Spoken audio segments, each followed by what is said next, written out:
Fucking yikes, I guess this is just gonna be how we film this video. Okay, it's just the way it is.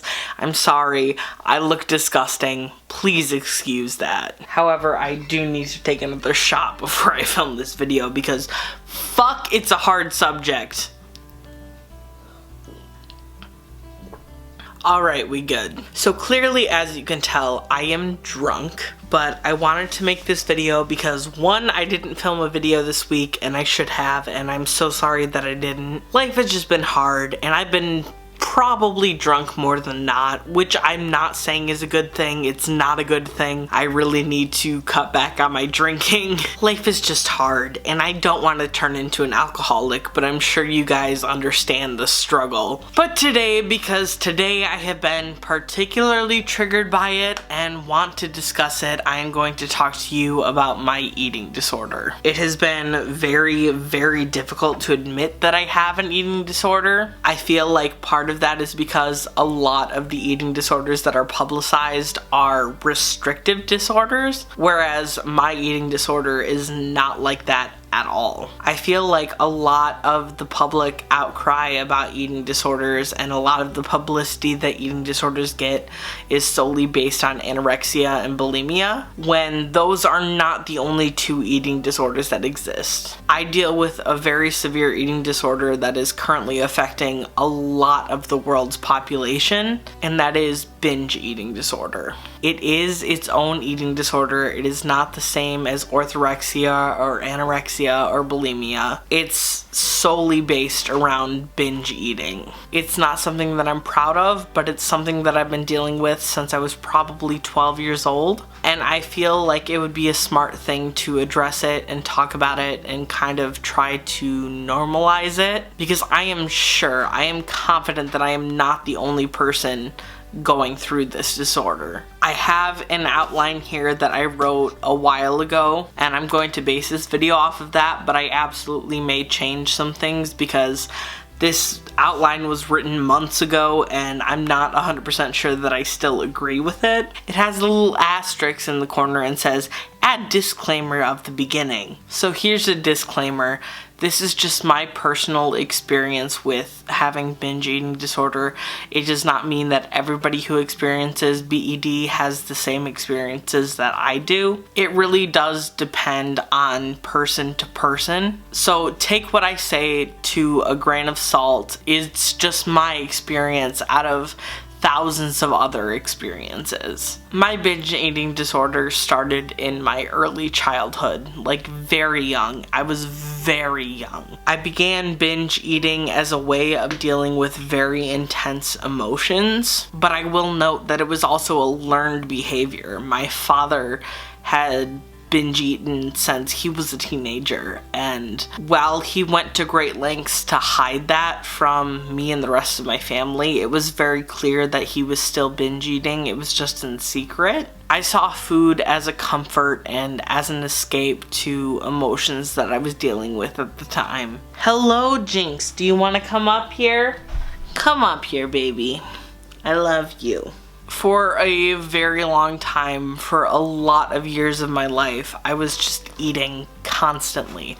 Like, constantly. Because it was to cope, it was to deal with emotions, and I didn't have another way of dealing with it except for eating. And food brought me comfort. I was comfortable eating food to deal with the emotional issues that I had. Obviously, at the time, I was not aware of how severe that issue was. On my normal binging days, I would consume about 5,000 or more calories a day. And if you know anything about how the normal human body works, that is a lot. It is more than double than what the average human should be consuming a day. And when I was about 16 years old, I gained over 75 pounds in the course of 12 months or less. I gained a lot of weight really fast because of this disorder. And I'll be honest, I have always had a very, very negative body image. Like, I thought that I was fat when I was in 8th grade and at 130 pounds, and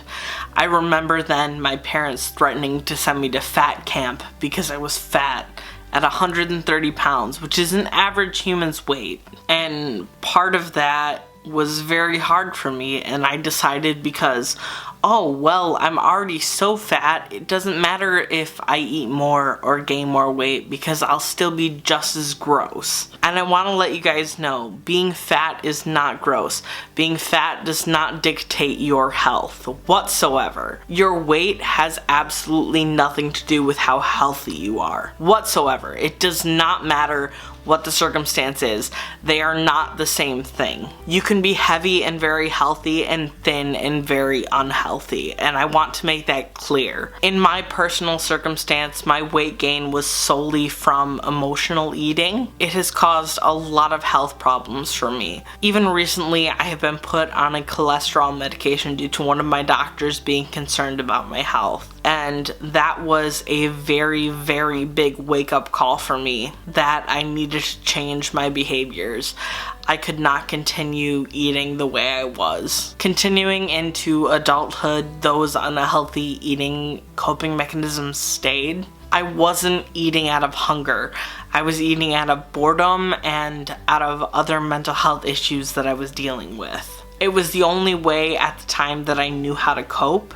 And please, please don't cope with food. Coping with food is so unhealthy. It's not worth it. And I have been dealing with that for years now, and it is such a hard position to get out of. I've had a recent realization, especially after being prescribed cholesterol medication from my endocrinologist, that this is a very severe problem. It is a problem that I really do have to work on. And over the last few weeks, where I have been intentionally trying not to binge eat, I have lost over 8 pounds, which is pretty good. I'm not focused on the weight, I'm not focused on the calories, but I do need to make sure that I'm just eating normal human-sized portions when I do eat, and I'm not overeating to the point of feeling sick. I'm now watching what I eat and also how much I eat. I'm very cautious about trying to get my daily nutrients in, as well as maintaining a normal human's calorie intake. I personally don't want to focus so much on calorie intake because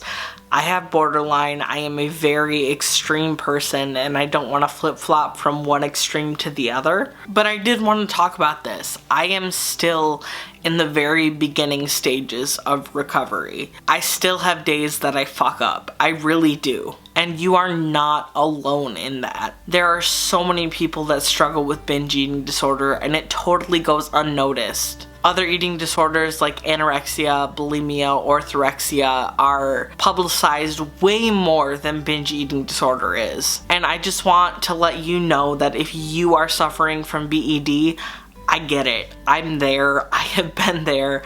I've been there for a very long time, and I understand what you're going through. You are not alone in any sense. I know it may feel like it because all of the media that describes eating disorders talks about the restrictive eating disorders, but the restrictive eating disorders are not the only eating disorders at all. At all. I am at the very beginning stages of recovery from my eating disorder, but I felt like it was something that I wanted to share with you all, especially for those of you who are going through similar things to what I am. You are not alone. You are not alone in going through this. It happens, and it's normal, as unfortunate as that is. There are so many other people in this world that are dealing with binge eating disorder. You are not alone in that. I'm really trying to be better about how I eat, how much I eat, but it is a process, and I won't lie to you, I am in the beginning stages of that process. I most likely will have fuck-ups, I'll have relapses, but that is a normal part of recovery, and as long as we are still actively trying to be better,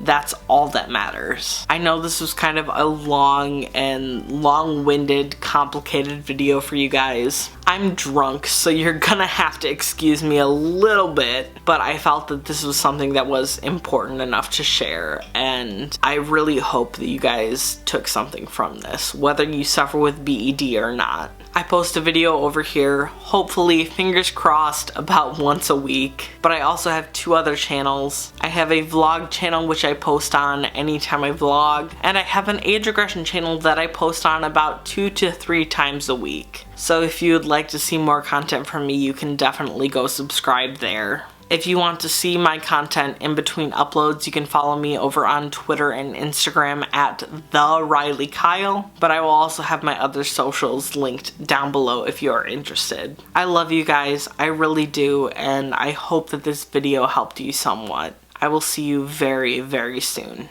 I promise. Okay? Goodbye.